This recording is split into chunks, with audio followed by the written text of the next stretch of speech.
말씀을 준비하다가 오늘 제가 이것에 관해서 생각이 든 생각은 예수님의 종교개혁에 대해서 어떻게 한번 생각해보자 라는 생각이 들었습니다. 마침 3주 안에 종교개혁 주간이거든요. 저희가 그 종교개혁의 전통을 따르는 교회에 서 있는데 예수님께서 보여주신 종교개혁의 의미는 무엇일까? 우리가 우리의 삶에서 또 어떻게 예수님의 뜻을 따라 개혁을 실천해 나갈 수 있을 것인가 라는 것에 대한 고민을 좀 하다가 이렇게 준비가 되었던 것 같습니다. 지난 시간 내용을 먼저 잠깐 요약을 해드리면 중풍병자 친구들의 믿음의 창의적인 도전에 치유로 예수님께서 말씀해 주셨고 세리 레위를 부르시는 것 가운데서 죄인을 부르러 오신 예수님의 모습이 참 정체성이다. 그분이 속죄의 메시아로 되신 것이 참된 예수님의 본 모습이다라는 것을 마가가 기록했다라는 것을 보여주고 있는 것이죠. 그래서 적용점도 이렇게 나왔습니다.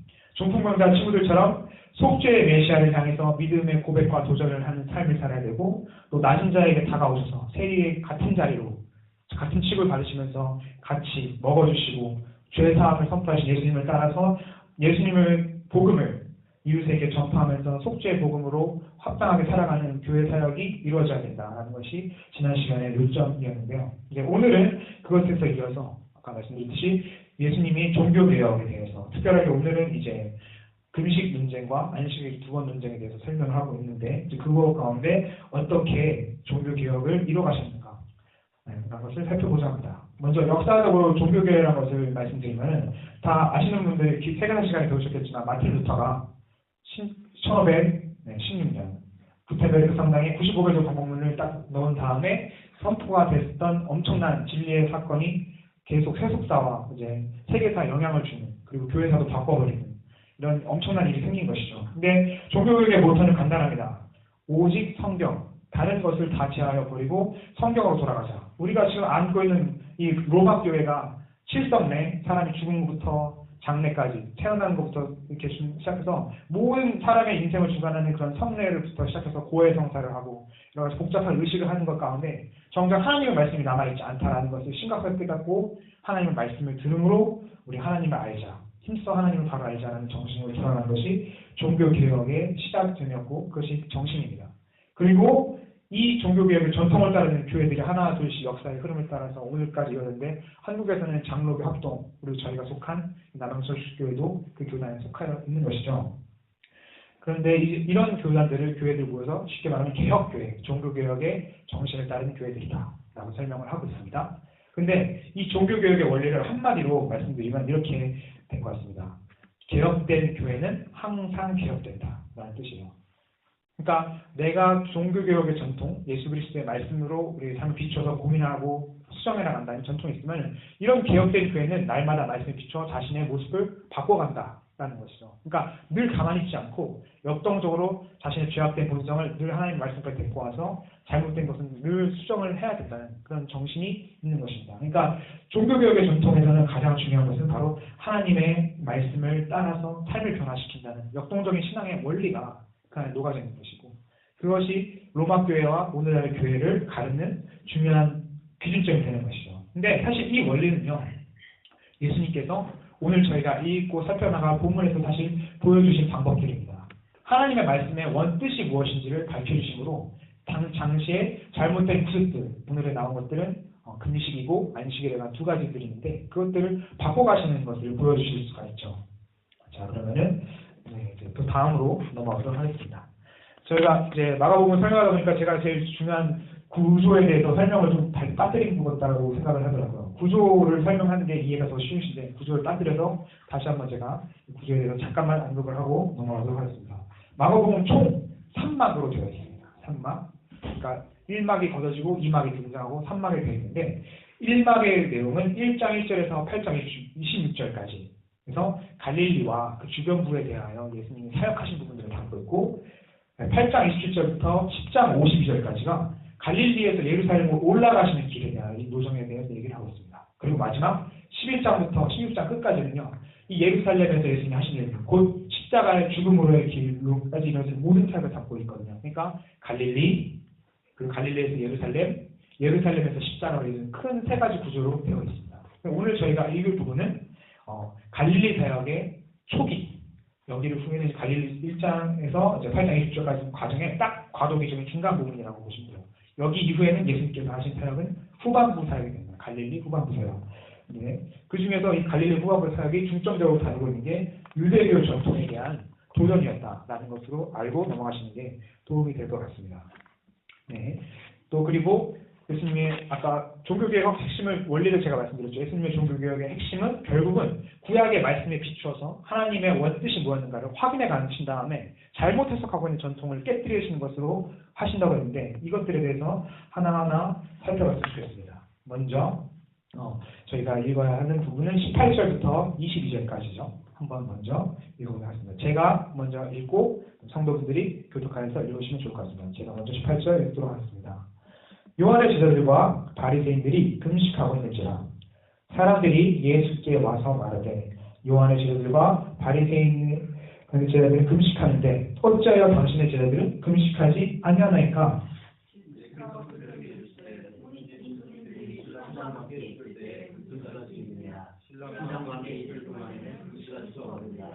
그러나 신랑을 뺏길 날이 이르리니 그날에는 금식할 것이니라.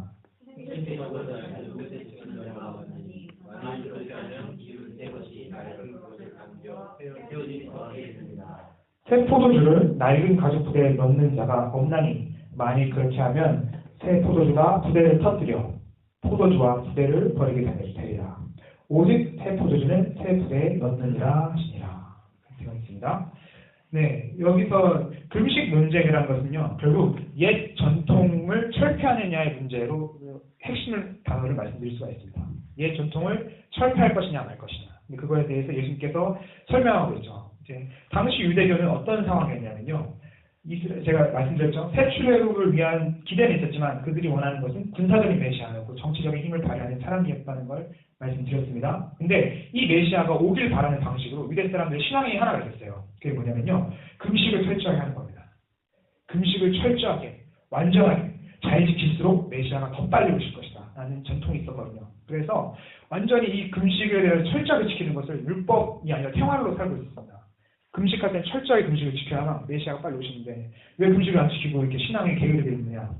그런데 예수님께서는 혼인잔치의 비유를 통해서 말씀하신 것은 내가 대속의 죽음을 통해서 너희를 구하러 온 새 출애굽의 메시아니까 더 이상 너네가 그런 전통을 억지로 지킬 필요, 그리고 이 전통 자체도 사실 잘못된 것이고 예수님 오신 것은 사실 모든 것이 성취된 것인데 인간의 노력으로 이런 메시아의 도래를 빨리 오게 할 필요가 없는 것이죠. 그런 것들을 통해서 혼인잔치는 기쁨을 누려야 된다. 이것들을 설명하시고자 하는 것이 뜻이었습니다. 유대 관습에서는 좀 충격적인 것은 하객이 신랑을 떠나야 되거든요. 근데 20절에 나와 있는 것을 보면은 신랑이 하객을 떠나게 되죠. 그것이 반대가 되는 부분이에요. 그러니까 많은 사람들이 혼인잔치 오면은 혼인잔치를 5가지 정령을 하면 신랑 신부 측인데 여기서는 신랑이 먼저 하객들을 떠나게 됩니다. 바로 이게 예수님 자신을 신랑이랑 대비시켜서 말씀하고 계시는군요. 자신이 신랑이라는 것이죠. 예수님께서는 메시아로서 오셨기 때문에 고난받는 종으로서 이사야 53장에 말씀하신 것처럼 끌려가시게 됩니다. 십자가로 끌려가시게 되고 아버지의 속죄전에서 잡혀가시게 되는데 그때 신랑이 잡혀가기 전까지는 최대한 즐겁게 살아야 된다. 즐겁고 행복을 누려야 된다. 억지로 슬픈 기색을 띠면서 근신하면서 금식함으로 어렵게 산다는 걸 티내지 말고 예수님과 함께 있는 시간을 즐겨라. 나와 함께 내가 너희들에게 찾아온 속죄의 메시아니까 나와 함께 있는 시간을 기쁨으로 즐겨라. 대신에 내가 떠나게 되는 그때는 너희가 금식하여라. 라는 그 표현으로 말씀하신 게 바로 혼인잔치의 비유거든요. 그리고 사실 구약에 예수님께서 이런 말씀을 하신 것은 금식이라는 게 음식을 굶는다고 너네가 구원을 이루는 게 아니다라는 것을 사실은 내포해서 말씀하신 거예요. 진정한 금식의 의미는 사실 성경에 이미 오늘 우리가 마지막으로 살펴봤던 이사야서에 나와 있습니다. 이사야서 58장 6절 7절이거든요. 이 부분은 성도분들이 한번 찾아서 읽어주실 수 있을까요? 이사야서 58장 6절 7절입니다. 여호와께서 기뻐하는 금식에 대하여 나와 있습니다.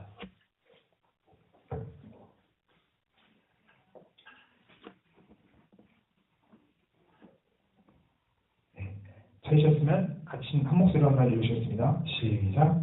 내가 기뻐하는 금식을 흉악의 결박을 풀어주며 멍에의 입을 불러주며 앞들 강하는 자를 살려하게 하며 모든 멍에를 꺾는 것이 아니겠느냐. 또 증자에게 내 양식을 나눠주며 유기하지 않는 면을 지배드리며 헐벗은 자를 아니하는 것이 아니겠느냐. 네, 여기서 여호와께서 기뻐하는 금식이라고 딱 설명이 되어 있는 것들을 한마디로 압축하면은 이렇게 되겠죠. 이웃에게 선을 행하라. 압제된 자에게 자유를, 그다음에 줄인 자에게 양식을 주는 것으로서 하라. 그러니까 하나님께서는 금식을 하기 위해서 여호와를 만나기 위해서 깊은 어떤 종교적인 행위와 경험을 하는 것이 아니라 바로 내 이웃을 사랑하라고 하신 율법의 강령을 따라 살아가는 것 자체가 하나님 기뻐하는 금식이다라는 말씀을 하고 계신 겁니다. 그러니까 당연히 예수님이 오셔서 하신 말씀, 금식한다고 얼굴 찡그리면서 억지로 금식하는 게 아니라 여호와께서 기뻐하신 금식, 이웃을 사랑하고 선을 행함으로 하나님이 기뻐하시는 마음의 제사, 삶의 제사를 드리는 것인데, 너희는 왜 그것을 행하지 아니하고 너희들만의 전통 안에 갇혀서 너희들 스스로가 마치 근심을 통하여 그 금식으로 여호와의 사자인 메시아가 빨리 오겠는 것처럼 착각하고 있느냐. 너네가 살아가야 되는 삶은 그런 것이 아니다라는 것을 도전하고 계신 것이죠. 그리고 이 금식을 하지 말아야 되는 이유를 또 설명해 주시기 위해서, 구현해 주시기 위해서 생배 조각의 비유와 포도주 부대 비유가 쓰였다는 걸 주의해서 보셔야 됩니다. 그러니까 많은 분들이 이 설교를 쇄신, 영적으로 뭐 워크숍이나 세미나 아니면 헌신 예배를 통해서 새롭게 도전하실 때 새 술은 새 부대, 생배 조각의 비유 뭐 이런 걸 얘기를 하시는데, 원래 가까운 문맥 안에 살펴보면 이건 금식에 관한 내용이다라는 것을 살펴보시는 게 중요한 것 같아요.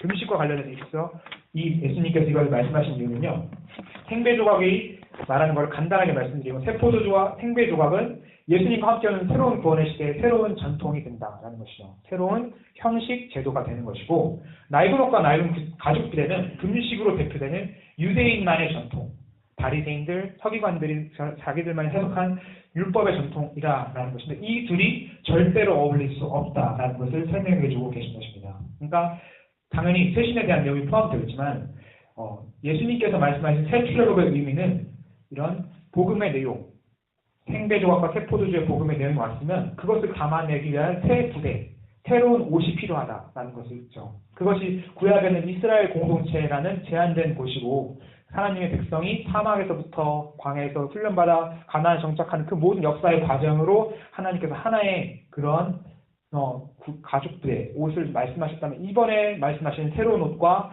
새로운 부대는요, 바로 신약의 백성들, 교회를 통하여 하나님께 연합하게 되는 모든 백성들 다 포괄하는 새로운 옷입니다. 그러니까 유대인의 사고관념으로는 이걸 담아낼 수가 없는 것이죠.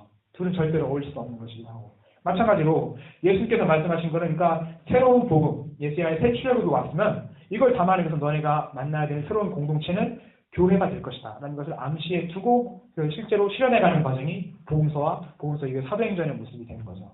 그것들을 잘 기억하셔야 됩니다. 그러니까 유대인들의 낡은 전통이라 됐다는 것은 하나님 복음을 담을 수 없구나 라는 걸 기억하셨을 때, 오늘날 우리가 담아야 되는 세포도주의 부대의식도 마찬가지죠. 형식을 바꾸는 것이 개혁이라는 걸 잊지 마셔야 됩니다. 내용을 담고 있을 때 예수님의 새로운 방식을 표현하기 위해서 형식도 바꿔야 되는 것이지.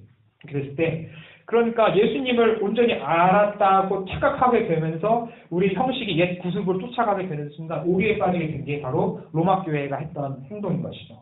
우리의 의식에 이걸 더하면 더 예수를 알게 될 것이다. 이걸 더하면 이걸 더하면 어느 순간 더하는 것이 합쳐지다 보니까 예수라는 이름의 센터는 남아있지만 주변부에 너무 많은 그런 곁가지를 통해서 하나님 오히려 볼 수 없게 되어버리는 것이다. 그러니까 포도주와 세포도주 부대와 그다음에 그 생배 가죽 부대를 비유를 통해서 볼 수 있는 것은, 예수님을 온전하게 아는 그 내용을 지키기 위해서는 우리의 제도를 바꿔야 되는구나. 근데 제도라는 것이 무엇이냐? 간단합니다. 종교개혁의 원칙이죠. 아까 설명한 대로. 이 원칙은 바로 예수를 더 가깝게 알 수 있는 형태로 모든 것을 최소화, 간소화하면서 주님께만 집중할 수 있는 제도를 만드는 것이 핵심이다라는 것이죠. 이게 종교개혁이 했던 거거든요. 사제와 예수님을 이렇게 사이에 두고 그 너머에 성도가 있었거든요. 성도가 있고 사제가 있고 예수가 있다, 이렇게 보시면 됩니다. 그걸 중간에 치워내고 예수께로 직접 나아가 예수를 더 직접 알 수 있게 하는 과정, 이것들 하나의 제도로서 바꿔낼 수 있는 것이 중요한 것이죠. 바로 그게 종교개혁의 원칙이고, 결국 또 아까 구약 성경을 인용한 것처럼 하나님 기뻐하신 제사, 곧 선행, 바로 하나님 사랑함으로 말미암아 우러나오는 사랑의 제사, 이웃을 베풀어주는 제사를 하는 그 제도를 만드는 것이, 그것이 우리가 이끌어야 될 첫 번째 종교 개혁입니다. 그러니까 오늘날 교회가 해야 되는 일이 명확해지죠. 예수님과 우리 사이에 아무것도 두지 말아야 되고, 그 하나님 기뻐하시는 제사를 위한 선행으로 우리가 하나님이 기뻐하신, 여호와 기뻐하신 금식을 행하는 것, 이것을 할 수 있는 제도를 만들어가는 게 교회를 세워가는 것입니다. 그러니까 교회에 복지부가 필요하고 예배부가 필요한 이유가 다 이렇게 되는 거죠. 하나님을 더 가깝게 알아가는 과정 가운데. 이것이 예수님이 말씀하신 첫 번째 종교개혁의 원리였던 것 같습니다. 두 번째 이제 안식일 논쟁의 첫 번째로 가보도록 할까요? 이 부분은 23절에서 28절까지입니다. 이번에는 성도분들께서 23절 읽어주시고 제가 24절 읽고 이런 식으로 한번 읽어보겠습니다. 자, 한번 읽어보겠습니다. 시작.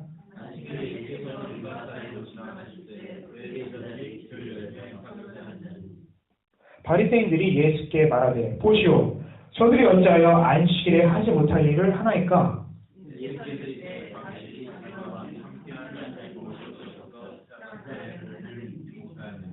그가 아비아달 대제사장 때에 하나님의 전에 들어가서 제사장 외에는 먹어서는 안 되는 진설병을 함께 먹고 함께한 자들에게도 주지 아니하였느냐? 또 이르시되 안식일이 사람을 위하여 있는 것이요 사람이 안식일을 위하여 있는 것이 아니니. 이러므로 인자는 안식일에도 주인이니라. 네. 간단하게 스토리를 읽으시면 아시겠지만 안식일에 제자들이 곡식이삭을 훑은 걸 가지고 논쟁에 붙은 거죠. 안식일에 왜 노동을 하느냐? 근데 예수님께서는 그거에 대하여 반론을 펼치시고 계십니다. 근데 결국 이 논쟁에서 핵심은요, 안식이 사람을 위한 것이냐, 아니면 사람이 안식을 위해 존재하는 것이냐를 결정하는 것인데, 예수님께서 말씀하신 내용을 또 구약에 인용을 하신 걸 잘 살펴보는 게 의미가 중요한 것 같습니다. 예수님께서는요, 제자들을 변호하기 위해서 다윗과 그 무리가 진설병을 먹은 걸 언급하고 계시죠. 근데 그게 뭐냐면 그게 율법을 어긴 거예요. 명백하게. 율법 레위기 27장 5절에 9절에서 보면요, 진설병이란 것은 소재를 드리고 남은 떡을 제사장들과 그 권속들만 먹을 수 있고 나머지 사람들 먹으면 안 되는 거거든요. 그게 하나님이 직접 정하신 율법인데 그것을 어긴 다윗도 하나님께서는 용납해 주신 거 아니냐라는 것을 말씀하고 있거든요. 그 맥락이 뭐냐면요, 목숨이 위태로운 상황이기 때문에 그렇습니다. 다윗이 쫓기는 과정에서 아무런 식량도 가지지 못한 상태로 오직 여호와의 전에 들어간 진설병만 먹을 수 있어야 되는 상황인데, 제사장이 선의로 그 진설병을 주고 다윗이 취하여 먹었을 때 그것을 하나님께서 죄 있다고 보셨느냐 아니면 죄 없다고 하셨느냐, 너희들이 살펴봐라, 이렇게 말씀을 하신 거죠. 결국 예수님께서는 이 법의 정신을 말씀하고 계신 겁니다. 율법의 조항, 근자에 중요한 게 아니라 하나님께서 법을 주신 이유는 사람의 목숨을 율법보다 더 소중하게 여기셨다. 그게 율법의 정신이다. 그거를 말씀하고 계신 거예요. 또 제자들이 사실은 또 안식에 곡식을 비벼 먹은 건요, 율법에 어긋나는 게 아니거든요. 레위기의 예가 분명히 다윗에게는 저촉이 되지만 제자들이 곡식을 이삭 훑어먹는 부분에 대해서는 성경에 명확한 언급이 사실은 없습니다. 근데 바리새인들이 이거를 엄중하게 따지면서 이렇게 질문했던 것은요, 당시 바리새인들의 전통이 안식일의 노동을 엄격하게 금지하는 거였거든요. 그리고 이 맥락은 아까랑 금식이랑 똑같습니다. 안식일을 철저하게 지키는 게 메시아가 빨리 오시게 하는 방법이다라고 생각했기 때문에 그래요. 그러니까 이 안식일을 조금이라도 잘못 지키는 사람들 보면 정죄하면서 너 왜 그렇게 안식을 지키면서 하고 있느냐, 이렇게 말을 하는 것이죠. 그런데 예수님의 논지는 이렇죠. 율법을 어긴 다윗조차도 하나님 용납하셨다. 왜냐하면 하나님은 사람의 목숨을 율법 조항보다 더 소중하게 여기신 법정신을 말씀해 주실 분이다. 그런데 하물며 율법도 아닌 너희들의 전통 있잖아, 그거 가지고 그거 어겼다고 너네가 지금 내 제자들을 비난하고 있느냐, 이렇게 말씀하실 때 더더욱 그건 비난해서도 안 되고 되지도 않는다라는 걸 말씀하고 계신 겁니다. 그래서 또 제자들 자체도 예수님과 연결점이 바로 있죠. 다윗보다 크다고 하신 그거죠. 예수님께서는 다윗을 용납해 주신 것은 하나님께서 이렇게 선언한 것입니다. 안식일의 주인은 사람이다. 사람이 안식일 위해 있는 게 아니라 안식일이 사람 위해 있는 것이다. 그런데 하물며 다윗보다 큰 예수님과 함께 있는 그 제자들이 그리스도의 구속에 참여하고 있는 그 모습이 당연히 그들이 한 행동에 대해서는 무죄가 된다라는 걸 완벽하게 선언하고 계신 것이죠. 그러니까 중요한 것은 키워드를 말씀드리면 법정신입니다. 안식일을 지키는 것에 있어서도 법정신이 중요한 것이고, 하나님께서 창세기의 안식일의 목적의 법정신을 담아주신 것은 뭐냐면 노예화를 방지하는 것입니다. 삶의 노예가 돼요. 노동의 노예가 돼요. 하나님을 잊어버리고 인생의 고난 가운데서 하나님도 없이 정처없이 방황하는 인생이 되는 게 아니라 하나님과의 관계의 염두를 둔 쉬어야 되는 거거든요. 쉬지 않는 게 악한 겁니다. 하나님 말씀하시는 것은 우리가 하나님 안에서 쉬는 것을 통하여 하나님과의 풍성한 관계를 누리고 하나님께로 나아가는, 하나님을 기억하고 살아가는 그 삶을 원하는 셨거든요. 그러니까 쉬실 필요가 없는 분이 인간을 위해서 안식일을 먼저 제정해 주신 겁니다. 하나님과의 회복, 즉 선물로의 개념으로서 창세기 때부터 안식일이 시작된 것이죠. 근데 이 변질된 바리새 정통을 보시면 메시아의 도래를 위해서 얼마나 스스로를 학대하고 다른 사람 질책해버리고 이렇게 올가매고 있는지 보시면 좋겠어요. 노예화하고 있는 겁니다. 사람을 노예화하고 이방인 또 차별 들어오지 못하게 막아버리고. 근데 예수님은 이 안식일을 새롭게 만드시죠. 동족의 벗긴 노예화를 자유롭게 하시고 이방인뿐만 아니라 모든 사람이 하나님께 와서 예수님께 연합할 수 있다는 걸 보여주는 게 새 출애굽의 핵심이니까.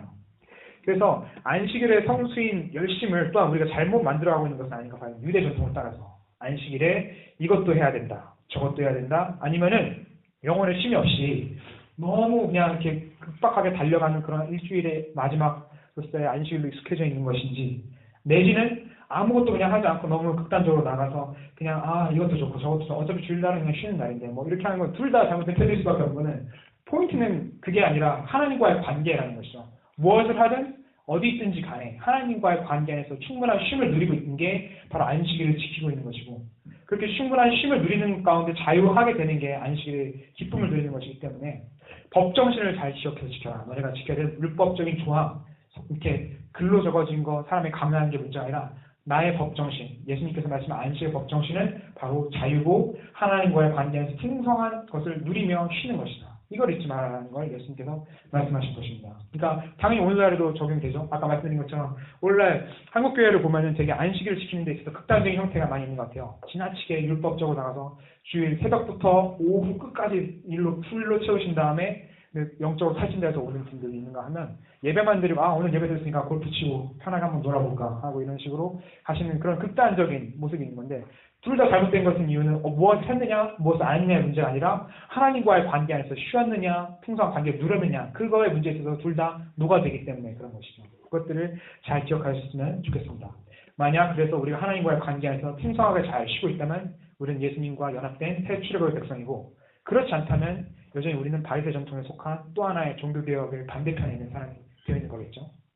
자, 그러면 천천히 한동안인데 시간이 벌써 이렇게 많이 갔네요. 자, 그러면 이제 마지막으로 들게 되는 안식일 논쟁, 두 번째 안식일 논쟁에 대해서 또 한번 살펴볼까요? 두 번째 안식일 논쟁은 3장 1절에서 6절, 아까 읽었지만 다시 한번 의미를 생각하면서 다시 한번 읽어보도록 하겠습니다. 이번엔 제가 먼저 읽도록 하겠습니다. 예수께서 다시 회당에 들어가시니 한쪽 손 마른 사람이 거기 있는지라.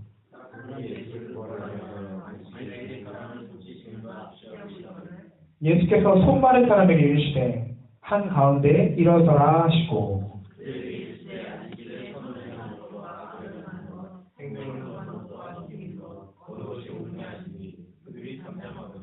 그들의 마음의 완악함을 탄식하사 노하심으로 그들을 둘러보시고 그 사람에게 이르시되 내 손을 내밀라 하시니 내밀매 그 손이 회복되었더라.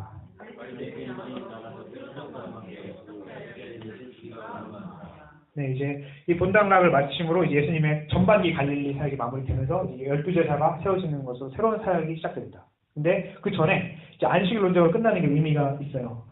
여기 이 단락의 가장 중요한 핵심은 예수님을 적대하려는 세력이 가장 예수님에게 갈등을 확실하게 드러내고 있는 부분이라는 것과 동시에 그렇게 함으로써 예수님의 사역이 앞으로 어떻게 진행될 것이냐, 바로 이걸 보여주고 있습니다. 바로 하나님의 법을 대적하는 자들에 대하여 끊임없이 말씀으로 답변하시면서 묵묵하게 십자가로 나가셔야 하는 당위성이 이 본문 단락 안에 녹아 있는 거죠. 하나님의 말씀을 대적하는 자들이 어떤 논의를 가지고 있느냐, 앞에 안식일 논쟁을 1차적으로 돼서 얘기를 하고 이게 잘못된 사람들이 다시 한번 예수님이 꼬투리를 잡기 위하여 회당에 들어갔습니다. 2절에 나와 있죠. 예수를 고발하려고 하여 안식일에 이 사람을 고치냐 안 고치냐 유심하게 살펴보고 있는 것이죠. 여기서도 중요한 것은 예수님과 바리새인들의 법 해석의 차이가 중요합니다. 예수님께서는 유대인들의 방식을 따르지 않으셨거든요. 유대인들의 방식은 문자 그대로 해석 방법입니다. 그대로 지키는 거예요. 근데 아까 예수님이 하신 방법은 마찬가지로 법 정신을 살리는 것입니다. 하나님께서 원래 어떤 의도로 법을 이렇게 정하셨기 때문에 이걸 이대로 지켜서 살아가야지, 너네들이 원하는 방식으로 그렇게 하면 안 된다. 그래서 여기서 중풍병자를 안식에 손 마른 사람 고치는 것도 동일한 문제입니다. 여기서 이제 예수님께서 말씀하신 것을 주목하여 볼 때 중요한 원리는 4절에 나와 있습니다. 4절에 이미 예수님이 질문을 하시지만 답이 나와 있거든요. 제가 한번 읽어보겠습니다. 그들에게 이르시되 안식일에 선을 행하는 것과 악을 행하는 것, 생명을 구하는 것과 죽이는 것 어느 것이 옳으냐. 이 질문 안에 답이 있는 것이죠. 안식일에는 당연히 선을 행하고 생명을 구해야 한다라는 게 하나님의 뜻이다라는 걸 말씀하고 계신 것입니다. 이게 안식일의 근본 정신이죠. 근데 바리새인들 어떻게 하고 있으니까 예수님께서 실제로 기적으로 그 사람을 고치는 것을 주시했다가 고치시면은 이렇게 들고 나갈 준비를 하고 있습니다. 너 왜 안식일에 병자를 고치는 노동을 행하고 있느냐? 왜 우리의 전통에 도전하고 있느냐? 그리고 바리새인들이 이렇게 했던 것은 나름 합당한 이유도 있어요. 왜냐면 바리새인들의 유대 전통에도 미시나에도 나와 있는데 생명이 위급한 일, 저 사람이 돌에 맞아 죽었거나 아니면 강도를 만났고 이럴 때는 안식으로 사람을 구해줘야 되는 게 그들의 의무입니다. 근데 손 마른 사람 같은 경우는 당장 고치지 않아도 내일 고칠 수 있는 거잖아요. 그러면 안식일의 평화를 왜 깨면서 노동을 굳이 해야 되느냐. 그러니까 예수님께서 참았다가 내일 고쳐주면 되지 왜 지금 당장 고치느라고 이렇게 하고 있는 거예요. 나름 그들의 논리체계가 확고한 거죠. 그런데 예수님께서는 이렇게 물으셨습니다. 이거를 생명과 사망의 문제를 끌고 가신 거죠. 안식일 손 마른 사람이 저기 있는 것은 당장 내일 고칠 수 있는 문제의 차원이 아니라 저 사람의 생명을 살리고 죽이는 일이다 라고 예수님께서 말씀하신 거예요. 4절의 내용이 그래서 핵심적인 것입니다. 지금이 아니면 저 사람을 살릴 수가 없는 것이다. 하나님께서 원하시는 것은 지금 내 눈앞에 있는 저 이웃에게 사랑을 행함으로 구하여 내어 살리는 것이 그것이 생명의 작용이지 너네들이 원하는 것처럼 너네들이 정한 기한에 저 사람 지금 괜찮아. 그러니까 내버려 둬. 그래 그걸 감 고쳐줄게. 이렇게 하는 것은 그들 스스로가 하나님의 입장에 되어서 생명의 잣대를 판단해버리는 교만을 범하고 있다라는 걸 말씀하시는 것이죠. 당장 예수님께서는 그런 잘못된 체계에 도전을 하시고 계십니다. 하루 연기할 사안이 아니라 당장에 살고 죽는 문제다. 그래서 생명의 법정신이 그만큼 중요하다. 너희들의 성문 조항이 중요한 게 아니라 법을 지키는 데 있어서 그 정신을 지키는 것이 훨씬 소중하다. 그런데 이 유대인들은 완악하여져서 대답을 하지 않고 있습니다. 그렇게 나라는 것 침묵하였다고 사실 말미에 나와 있죠. 잠잠하거늘 그런 그 예수님의 말에 대해 동의하지 않았다는 뜻입니다. 절대 아무도 예수님 무슨 말을 하는지는 알았지만 그거에 대해서 동의하지 않았다는 그들의 마음의 완악함, 단단하게 두꺼운 마음으로 거부한 마음 때문에 그렇죠. 그러니까 헬라어의 마지막으로 처음 나오자 마지막 때문에 그들의 완악함을 탄식하셨습니다. 마음의 완악함을 탄식하시고 노하셨습니다. 탄식하고 노하심으로 둘러보시고 이렇게 말씀하시고 이렇게 둘러보신 다음에 예수님께서는 그들의 수준에 맞춰서 행동하십니다. 어떻게? 손을 내밀라 라는 말만 하셨습니다. 말하시는 것 자체는 노동이 아니거든요. 그들의 입장에서는 안식일 기도를 해야 되잖아요. 그러니까 기도를 하기 위해서 말하는 것은 노동이 아니었습니다. 그러니까 그들 수준에 맞춰서 내가 너희들의 전통을 깨워주지는 않겠다. 그러나 안식일에 하나님 일하시는 것을 보라 하시면서 손을 내밀라고 말만을 하셨을 때 그때 손 마른 사람의 손이 이렇게 펴졌죠.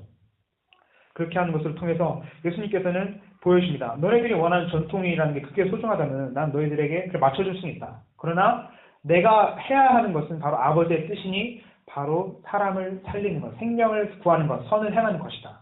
말씀하신 것입니다. 이게 예수님의 사역의 모습이죠. 우리 안에까지 낮춰주시되 결코 하나님의 뜻을 행하시는 데 있어서는 타협하지 않으시는 그 모습. 이것이 바로 정말 예수님이 어떤 분인가를 잘 보여주고 있는 본문인 것 같습니다. 자, 근데 우리가 당시 이때의 문제를 당시의 문제라고만 해석해버리면 큰 문제가 생길 수 있을 것 같아요. 오늘날 교회 안에도 이런 의식이 많이 생길 수가 있거든요. 바리새인들이 했던 행동은 별거 아닙니다. 하나님의 뜻을 따라준다는 명목 아래서 하나님의 뜻에 위배되는 일에도 마치 이거를 우리가 지켜야 하는 법이다. 이걸 지켜야만 너네가 구원을 얻는다는 식으로 할 수 있는 교회 안에 있는 수많은 잘못된 관행들이 얼마나 많이 있을까요? 11조에 대한 문제도 그렇고 예를 들어 11조만 되면 주일 성수 아닌가? 아니면 예배만 드리면서 뭘 해야 되는가? 이런 식으로 예배에 관한 관념을 되게 간략하거나 축소시키는 거.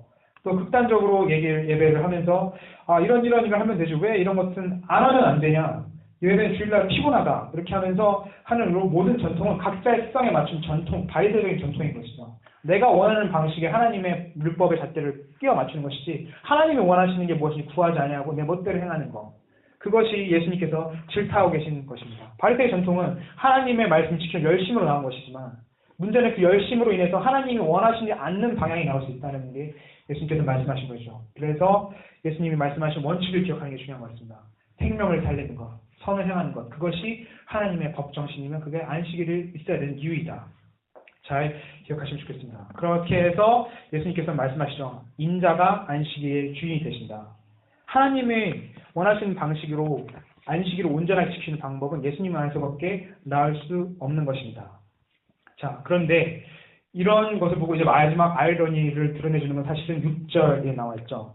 바리새인들이 예수님께서 이렇게 권능 행하시고 자신들 질책하시는 것에 반박할 말이 없으니까 조용히 나가서 누구와 함께 있으니까 헤롯 왕이랑 함께 있고 어떻게 예수를 죽일까 이건 아니라 이분이 굉장히 의미심장한 부분입니다. 그냥 막연히 읽으시는 게 아니라 중요한 달라인 것은 안식일에 살인을 행하는 자가 누구인지를 명확히 보여주고 있거든요. 예수님께서 5절에 분명히 안식일은 선을 행하고 하나님의 뜻을 행한다 그러는데 안식일에 살인을 행하는 자들은 바리새인들과 헤롯 당원들입니다. 중요한 포인트죠. 그리고 정치적 입장도 이들이 달랐다는 걸 기억하셔야 돼요. 헤롯 당원은 약간 친헬라파라고 보시면 되고, 그 다음에 바리새파는 좀 더 경건한 유대 민족의 극우파라고 민족주의파라고 보시면 돼요. 근데 이들조차도 공동의적인 예수를 죽이기 위해서 몰래 성전 밖에 나가서 모의를 하는 것입니다. 이게 바로 살인 공모죄죠. 율법은 살인을 안식일에 행하는 것을 금지하고 있습니다. 그리고 살인을 공모하는 것조차 걸리면 돌에 쳐 죽여야 되는 율법으로 되고 있는데 이들이 하고 있는 행동이 바로 그렇다라는 것을 막아 보여주는 것이죠. 그러니까 예수님의 말씀을 거역하여 생명을 살리는 안식일에 생명을 죽이고자 하는 이들의 모습을 통해서 죽은 정통이 얼마나 악한 것이며 하나님을 떠난 삶이라는 것이 하나님을 위한다는 이름 안에서 얼마나 변질될 수 있는가를 이 한 절 안에 짧게 보여주고 있는 것입니다. 그걸 위해서 정치적으로 막 이합집산하는 것도 하는 것이죠. 예수를 죽이기 위해서. 근데 오늘 한국교회가 보여주는 모습이요, 사실 좀 안타깝지만 저희 교단에 있는 한기총의 문제도 그렇고 사실은 연결이 되어 있는 거죠. 정치적으로 이단에 가 있는 문제에 있어서는 오직 하나의 기준은 말씀이고 진리밖에 없습니다. 하나님의 말씀이 이러하다라면 그걸로 결정이 나야 되는 것이죠. 그런데 그런 것들을 다 하지 않고 우리의 목적, 나의 어떠한 정치적 이익을 위해서 이합집산을 하고 이 사람은 끌어들여야 하고 저 사람을 버려야 되는 식으로 하는 계산하는 논리가 사실 바리새인과 헤롯 당원들이 그때 했던 행동을 되풀이하고 있는 겁니다. 어떻게 해요? 예수의 이름으로, 교회의 이름으로, 기독교라는 이름 안에서 하고 있는 것들이죠. 그런 것들을 통해서 보실 때 결과적으로 안식일에 진짜로 하나님의 뜻을 버리고 살인을 하고 있는 그 자들의 모습은 이렇게 6절에 나와 있거든요.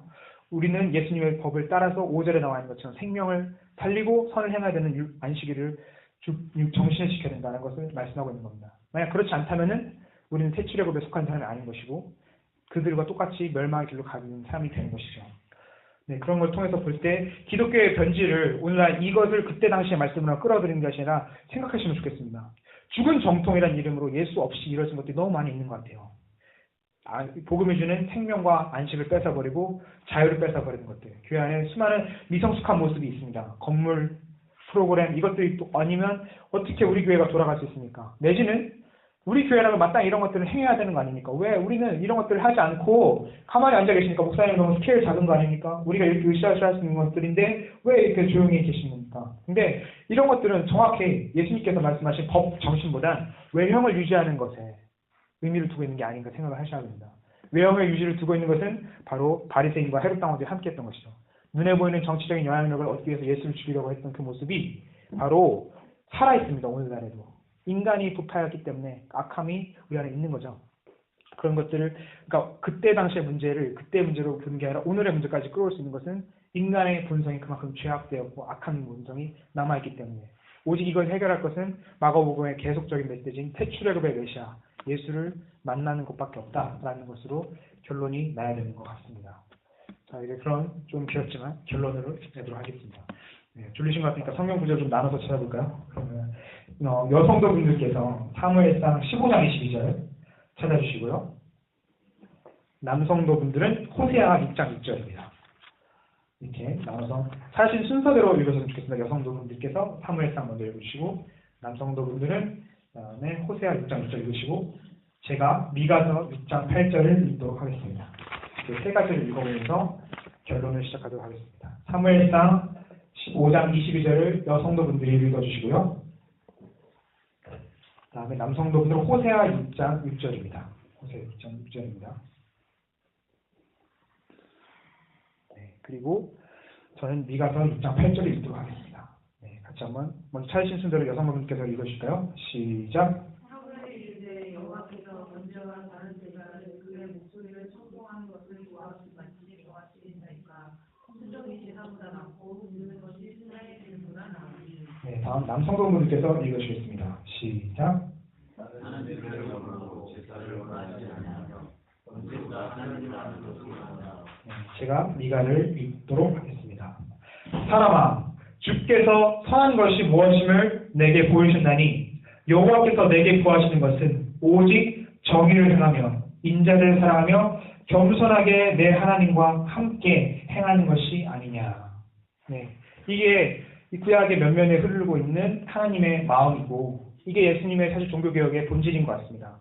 네, 성경 전체의 맥락에서 보면요.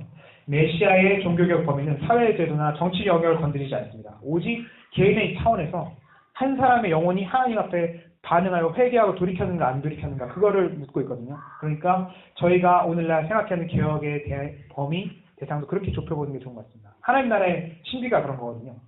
복음이라는 것이 한 사람의 영혼을 바꾸는 적은 누룩같이 퍼져나가는 것이 하나님 나라 확산입니다. 작은 씨, 겨자씨가 확산되어 나가는 것, 적은 누룩이 만사에 퍼지는 것은 정치나 사회주도를 하는 것이 아니라 한 사람의 영혼이 하나님께로 돌아오는 그 풍성한 것을 하나님께서 이루어가시는 은혜의 작용에서 있습니다. 그러니까 예수님이 말씀하신 그런 적용과 오늘 저희들이 아까 읽은 본문의 내용을 읽어서 적용해 보면요. 개혁을 위해선 하나님의 마음을 먼저 기억해야 할 것 같습니다. 하나님의 마음을 기억해야 되는 것입니다. 저희가 읽었던 세 본문에 정확히 나왔죠. 하나님의 마음을 기억하십시오. 개혁을 위해서. 하나님께서는 구약에서부터 형식에 갇힌 죽은 정통을 원하지 않으셨습니다. 오직 이렇게 한 것들이 다 각각의 사무엘, 호세아, 미가엘 이를 통해서 한 말이지만 같은 맥락으로 흐르고 있잖아요.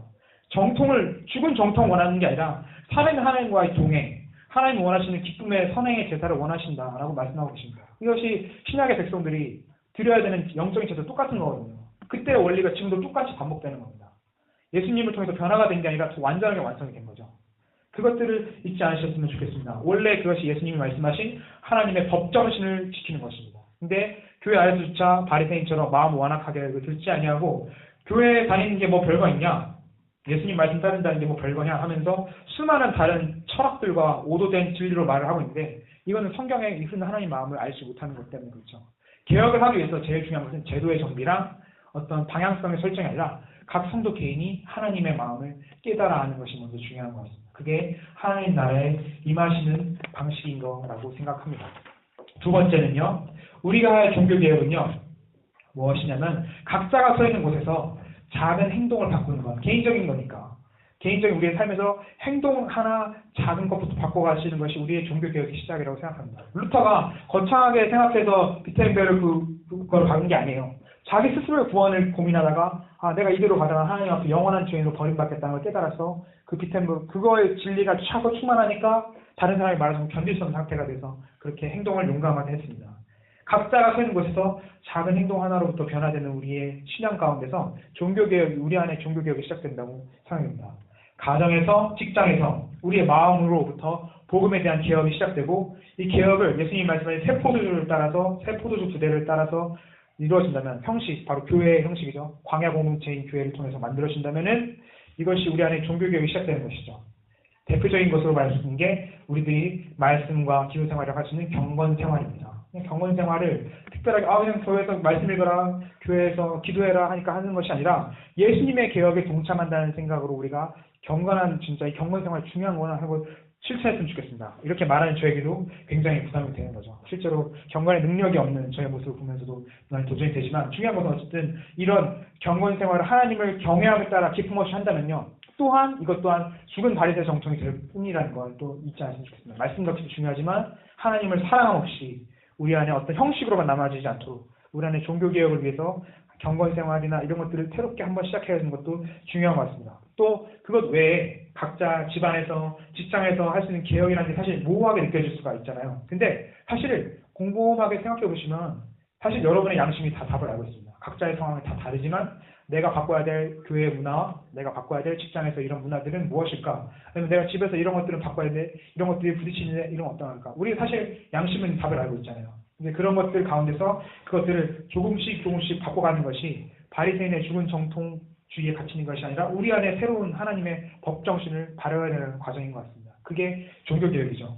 종교개혁이라고 해서 거창한 것을 하는 것이 아니라 우리 안에 신앙으로 인한 자그마한 변화들이 이렇게 예수님이 말씀하신 것처럼 말씀의 원뜻에 따라 하나하나 무엇이 말씀에 발음하시고 확인해가고 그 말씀대로 살아가는 삶이 됐을 때 이럴 때 교회의 생명력이 살아나고 하나님이 기쁘게 사람을 살리는 이 복음이 확산될 것을 믿습니다. 이게 교회를 지금까지 지탱한 하나님의 활력인 것이죠. 복음의 확산, 하나님의 영광을 따라서 살아가는 온전한 복음을 준수하는 것. 그러니까 예수님이 말씀하신 법정신 있지 않으면 좋겠습니다. 생명 존중, 자유, 하나님의 말씀을 따른 해방을 주는 것. 하나님의 뜻을 따라 선을 행하는 것을 통해서 할 때 우리 안에 종교개혁이 완성이 되어지고 또 우리가 이렇게 모여있는 이 공동체인 교회를 통해서 하나님의 뜻이 온전하게 이루어질 것을 우리가 또한 그 하나님 나라를 누리면서 정말 진정한 하나님의 기쁨에 동참하게 될 것을 기대합니다. 이것이 우리의 대치력이 될 것을 바라면서 말씀을 마치도록 하겠습니다.